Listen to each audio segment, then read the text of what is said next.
Alright,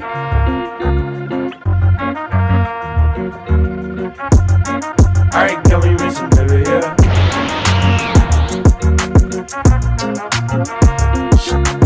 Reise Watanin Gali.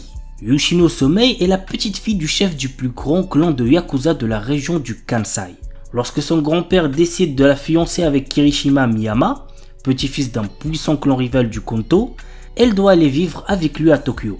Kirishima accueille chaleureusement Yoshino et sa sympathie ferait presque oublier qu'il est issu d'une famille de Yakuza. Mais un événement va dévoiler à Yoshino sa véritable personnalité.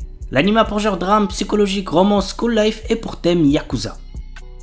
Vanitas Nokar, fin du 19e siècle. La terreur plane sur Paris suite aux attaques des vampires. Pourtant, la règle d'or de leur communauté est de ne pas s'en prendre aux humains, mais un mal mystérieux semble ronger ces créatures immortelles. Nous suivons les enquêtes du duo Noé, un vampire, et de Vanitas, un humain possédant le fameux grimoire capable de tuer les vampires, mais qu'il utilise pour les sauver. Ensemble, ils recherchent l'origine de la malédiction pour la briser et avant qu'il ne soit trop tard. L'anime a pour genre action, comédie, historique, mystère, romance surnaturelle et pour thème steampunk vampire.